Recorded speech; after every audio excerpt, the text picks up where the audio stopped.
Hi welcome back to Abees vision. നമുക്കറിയാം ജിയോ ആണെങ്കിലും Airtel ആണെങ്കിലും വി ആണെങ്കിലും എല്ലാവരും അടിക്കടി നമ്മുടെ നെറ്റിന്റെ ചാർജ് കൂട്ടിക്കൊണ്ടിരിക്കുകയാണ്.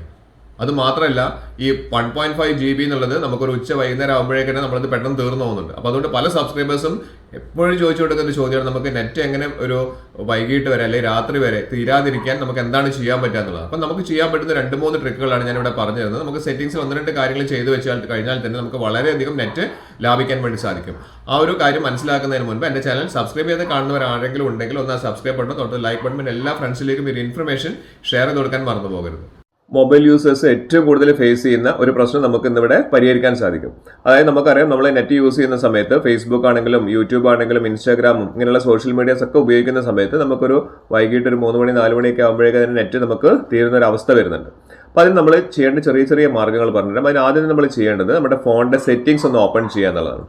ആ സെറ്റിംഗ്സിൽ നമുക്ക് 1-2 കാര്യങ്ങൾ ചെയ്തു വെച്ചാൽ നമുക്ക് കുറേ കാര്യങ്ങൾ നമുക്കൊന്ന് മനസ്സിലാക്കി എടുക്കാൻ സാധിക്കും. അതുവഴി നമുക്ക് നെറ്റും ലാഭിക്കാൻ സാധിക്കും. അതിനായി നമ്മൾ ആദ്യം ചെയ്യേണ്ടത് നമ്മുടെ നെറ്റ്വർക്കിൽ ഇവിടെ സെറ്റിംഗ്സിൽ നമുക്ക് ഏറ്റവും ടോപ്പിൽ കാണുന്ന ആ സെർച്ച് ഓപ്ഷൻ ഇല്ലേ, ആ സെർച്ച് ഓപ്ഷനിൽ നമുക്കൊന്ന് നോക്കാം.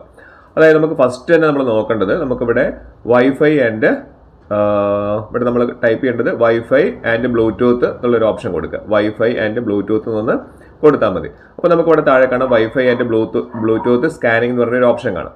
ഇത് നമ്മൾ മനസ്സിലാക്കേണ്ടത് ഈ വൈഫൈ ആൻഡ് ബ്ലൂടൂത്ത് സ്കാനിങ് ഇവിടെ ഓൾവേസ് ഓൺ ആയി കിടക്കുകയാണ്. അതായത് എപ്പോഴും ഇത് നമുക്ക് വൈഫൈക്ക് വേണ്ടിയിട്ടും ബ്ലൂടൂത്തിന് വേണ്ടിയിട്ടും നമ്മളിങ്ങനെ നമ്മുടെ ഫോൺ ഇങ്ങനെ സെർച്ച് ചെയ്തുകൊണ്ടിരിക്കുകയാണ്. ഈ സമയത്താണ് നമുക്ക് ഏറ്റവും കൂടുതൽ നെറ്റ് നഷ്ടമാവുന്നത്. അപ്പോൾ നമുക്കിവിടെ തന്നെ നിങ്ങളൊന്ന് വായിച്ചു നോക്കിയാൽ തന്നെ മനസ്സിലാവും ഈ പറഞ്ഞിരിക്കുന്ന കാര്യങ്ങൾ എപ്പോഴും ആവശ്യമില്ല എന്നുള്ളത് മനസ്സിലാക്കുക. പിന്നെ നമുക്കിവിടെ ഈ വൈഫൈ എന്നുള്ള കാര്യം ഓഫ് ചെയ്ത് വെച്ച് കഴിഞ്ഞാൽ 2 കാര്യങ്ങളുണ്ട്. വൈഫൈ ഓഫ് ചെയ്ത് വെച്ചാൽ ബാറ്ററി ആണെങ്കിലും അതുപോലെ തന്നെ നെറ്റ് നമുക്ക് ലാഭിക്കാൻ പറ്റും. അതിൽ ഏറ്റവും കൂടുതലായിട്ട് നമുക്ക് നെറ്റാണ് ലാഭിക്കാൻ പറ്റുക. അപ്പോൾ നമ്മൾ ചെയ്യേണ്ട കാര്യം എന്താണെന്ന് വെച്ച് കഴിഞ്ഞിട്ടുണ്ടെങ്കിൽ ആ വൈഫൈ സ്കാനിങ്ങും അതൊന്ന് ഓഫ് ചെയ്ത് വെക്കുക. അതേപോലെ തന്നെ നമുക്ക് താഴെ കാണുന്ന ബ്ലൂടൂത്ത് സ്കാനിങ് എന്നുള്ള അതും ഓഫ് ചെയ്ത് വെക്കുക. ഇത് രണ്ടും നിങ്ങൾ ഇപ്പോൾ തന്നെ ഓഫ് ചെയ്ത് വെച്ച് കഴിഞ്ഞാൽ നിങ്ങളൊന്ന് വൈകിട്ടാകുമ്പോഴേക്കും നിങ്ങൾക്ക് നോക്കിയാൽ മനസ്സിലാവും നല്ല രീതിയിൽ നിങ്ങൾക്ക് നെറ്റ് ലാഭിക്കാൻ സാധിച്ചിട്ടുണ്ടെന്നുള്ള കാര്യം. അത് കഴിഞ്ഞതിന് ശേഷം ഒന്ന് ബാക്ക് ചെയ്യുക. ബാക്ക് ചെയ്തതിന് ശേഷം അഗൈൻ നമുക്ക് ആ സെറ്റിംഗ്സ് തന്നെ ഒന്ന് പോയി കഴിഞ്ഞിട്ട് നമുക്ക് ആ മുകളിലുള്ള സെർച്ച് ബാറിൽ നമുക്ക് അടുത്ത സെറ്റിംഗ് ചെയ്ത് വെക്കേണ്ട കാര്യം പറഞ്ഞുതരാം. ഇവിടെ നമുക്ക് ഡാറ്റ യൂസേജ് എന്നൊന്ന് ടൈപ്പ് ചെയ്യാം. Data usage. ആ ഡാറ്റ യൂസേജ് ടൈപ്പ് ചെയ്ത് കഴിഞ്ഞാൽ നമുക്ക് താഴേക്ക് വന്നു കഴിഞ്ഞാൽ കാണാം ഡാറ്റ യൂസേജ് എന്ന് പറയുന്ന ഓപ്ഷൻ കാണാം. അവിടെ നമുക്ക് ഏറ്റവും ടോപ്പിൽ കാണാം ഈ മാസം നമ്മൾ ഉപയോഗിച്ചിരിക്കുന്ന GB എത്രയുണ്ട് ഡാറ്റ എന്നുള്ളതൊക്കെ നമുക്ക് കാണാം. അതിന് തൊട്ട് താഴെയായിട്ട് വളരെ ഇമ്പോർട്ടൻ്റ് ആയിട്ടുള്ള കാര്യം തന്നെയാണ് ഡാറ്റ യൂസേജ് ബൈ ആപ്സ് എന്ന് പറയുന്ന ഓപ്ഷൻ. അതായത് നമ്മുടെ ആപ്പുകളെ എത്രത്തോളം ഡാറ്റ യൂസ് ചെയ്യുന്നുണ്ടെന്നുള്ള കാര്യമാണ്. അപ്പോൾ നമ്മളിതിൽ സിസ്റ്റത്തിലുള്ള സിസ്റ്റം ആപ്ലിക്കേഷൻസും ഉണ്ടാവും, അതുപോലെ തന്നെ നമ്മൾ ഇൻസ്റ്റാൾ ചെയ്തിരിക്കുന്ന ആപ്ലിക്കേഷൻസ് ഒക്കെ നമുക്ക് ഇതിൽ തന്നെ ഉണ്ടാവും. അപ്പോൾ ഇവിടെ നമ്മൾ നോക്കേണ്ടത് ഏറ്റവും ടോപ്പിൽ കാണിച്ചിരിക്കുന്ന ഒരു ആപ്ലിക്കേഷൻ ഉണ്ട്. ഈ ഒരു ആപ്ലിക്കേഷൻ നമുക്ക് എത്രത്തോളം ഡാറ്റ യൂസ് ചെയ്യുന്നുണ്ട് എന്നുള്ളത് നമുക്ക് നോക്കാം. ഇതൊക്കെ നമുക്ക് ഒന്ന് ജസ്റ്റ് ഒന്ന് അതിൻ്റെ മേലെ ഒന്ന് ക്ലിക്ക് ചെയ്ത് കഴിഞ്ഞാൽ ഇപ്പോൾ ഇത് ഫോട്ടോസ് എന്നുള്ള ആപ്ലിക്കേഷനാണ്. അപ്പോൾ നമുക്ക് അതൊന്ന് ജസ്റ്റ് ഒന്ന് ഓപ്പൺ ചെയ്ത് കഴിഞ്ഞാൽ നമുക്ക് ഏറ്റവും താഴെ നമുക്ക് ബാക്ക്ഗ്രൗണ്ട് ഡാറ്റ എനേബിൾ ആയിട്ടാണ് കിടക്കുന്നത്. അപ്പോൾ നമ്മളത് ഉപയോഗിക്കാത്ത സമയത്ത് അത് ബാക്ക്ഗ്രൗണ്ടിലെ ഡാറ്റ വർക്ക് ചെയ്തുകൊണ്ടിരിക്കുന്ന സമയത്ത് നല്ല രീതിയിൽ നമുക്ക് നെറ്റും അതുപോലെ തന്നെ ബാറ്ററിയൊക്കെ കുറയാനുള്ള സാധ്യത ഉണ്ട്. അപ്പോൾ അതുകൊണ്ട് അതൊന്ന് നമ്മൾ ഓഫ് ചെയ്ത് വെക്കുന്നത് നല്ലതാണ്. പിന്നെ നമ്മൾ മനസ്സിലാക്കേണ്ടത് നമ്മൾ ഉപയോഗിക്കുന്ന ഇൻസ്റ്റാഗ്രാം, സോഷ്യൽ മീഡിയ പ്ലാറ്റ്ഫോമുകളായ ഫേസ്ബുക്ക്, അതുപോലെ തന്നെ വാട്സപ്പ്, അങ്ങനത്തെ കാര്യങ്ങളൊക്കെ ബാക്ക്ഗ്രൗണ്ട് ഡാറ്റ നിങ്ങൾ ഡിസേബിൾ ചെയ്ത് വെക്കണ്ട എന്നുള്ളതാണ്. അത് ഡിസേബിൾ ചെയ്ത് വെച്ച് കഴിഞ്ഞാൽ നമുക്ക് അതുവഴി വരുന്ന നോട്ടിഫിക്കേഷൻസ് കാര്യങ്ങളൊന്നും നമുക്ക് കിട്ടാൻ സാധ്യത കുറവാണ്. അപ്പോൾ അതുകൊണ്ട് അത് ഒന്ന് ഡിസേബിൾ ചെയ്യേണ്ട. അതല്ലാത്ത അത്ര ഇമ്പോർട്ടൻ്റ് അല്ലാത്ത എല്ലാ ആപ്ലിക്കേഷൻസിലുള്ള ബാക്ക്ഗ്രൗണ്ട് ഡാറ്റ നമ്മൾ ഓഫ് ചെയ്ത് വെക്കുന്നതാണ് ഏറ്റവും നല്ലത്. ഇപ്പോൾ ഇവിടെ വാട്സപ്പ് കണ്ടില്ലേ, വാട്സപ്പിലൊക്കെ നമുക്ക് ബാക്ക്ഗ്രൗണ്ട് ഡാറ്റ വർക്ക് ചെയ്യുന്നുണ്ട്. അതുവഴി നമുക്ക് നോട്ടിഫിക്കേഷൻസും കാര്യങ്ങളൊക്കെ വരുന്നുണ്ട്. അത് വർക്ക് ചെയ്യേണ്ട അത്യാവശ്യമാണ്. അപ്പോൾ അതുകൊണ്ട് അതൊന്നും ഓഫ് ചെയ്യേണ്ട. അതല്ലാതെ ബാക്കിയുള്ള ഇമ്പോർട്ടൻ്റ് അല്ലാത്ത കാര്യങ്ങളൊന്നും നിങ്ങൾ നോക്കിക്കഴിഞ്ഞാൽ ഇത് തന്നെ നോക്കിയാൽ കാണും ഏതെല്ലാം ആപ്ലിക്കേഷൻസ് ഉണ്ട് എന്നുള്ളത്. ഇമ്പോർട്ടൻ്റ് അല്ലാത്ത ആപ്ലിക്കേഷൻസിൻ്റെ ഒക്കെ ബാക്ക്ഗ്രൗണ്ട് ഡാറ്റ നിങ്ങളൊന്ന് ഡിസേബിൾ ചെയ്ത് വെക്കുന്നത് വളരെ നല്ലതാണ്.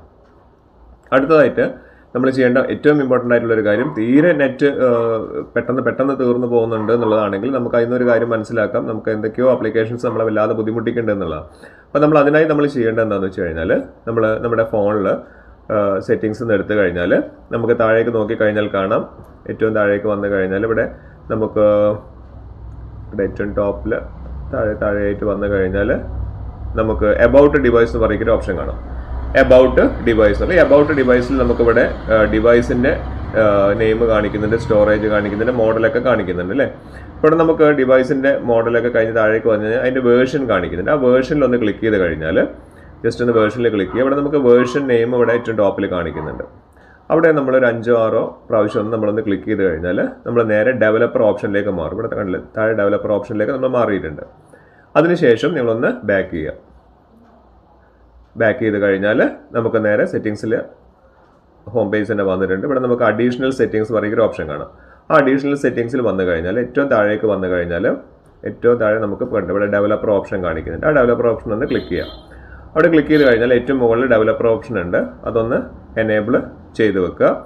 ഈ ഡെവലപ്പർ ഓപ്ഷൻ വളരെ ശ്രദ്ധിച്ച് ചെയ്യേണ്ട ആളുകളാണ്. അപ്പോൾ അതുകൊണ്ട് സെറ്റിങ്സിനെ കുറിച്ച് അധികം കൈകാര്യം ചെയ്ത് ശീലമില്ലാത്ത ആളുകളാണെങ്കിൽ ഇത് ചെയ്യാത്തതാണ് നല്ലത്. ഏതെങ്കിലും ഫോൺ റിപ്പയർ ചെയ്യുന്ന സ്ഥലത്തേക്ക് കൊടുത്താൽ അവർ ചെയ്തു തരും. അതുകൊണ്ട് അതൊന്ന് നോക്കിയതിന് ശേഷം മാത്രം ചെയ്യുക. ഇവിടെ നമ്മൾ കണ്ടില്ലേ, ഇവിടെ ഈ ഡോണ്ട് കീപ്പ് ആക്ടിവിറ്റി എന്നുള്ളതൊന്ന് എനേബിൾ ചെയ്ത് വെക്കുക. അത് വെച്ച് കഴിഞ്ഞാൽ നമ്മുടെ ഫോണിൽ അറ്റ് എ ടൈമിൽ ഒരു ആപ്ലിക്കേഷൻ മാത്രമേ വർക്ക് ചെയ്യുള്ളൂ. അപ്പോൾ അതുകൊണ്ട് ബാക്ക്ഗ്രൗണ്ടിലുള്ള ആപ്ലിക്കേഷൻസ് വർക്ക് ചെയ്തിട്ട് നമ്മുടെ നെറ്റ് തീർന്നു പോകുന്നതൊക്കെ നമുക്ക് ഇതുവഴി സോൾവ് ചെയ്യാൻ വേണ്ടി സാധിക്കും. പിന്നെ എപ്പോഴും ശ്രദ്ധിക്കുക, നല്ലപോലെ ചെയ്യാൻ അറിയുന്ന ആളുകൾ മാത്രം ഡെവലപ്പർ ഓപ്ഷനിൽ കയറിയിട്ട് ഇത് സെറ്റ് ചെയ്യുന്നതല്ല, അല്ലെങ്കിൽ ബാക്കിയുള്ള 2 ചെയ്തു പോകും.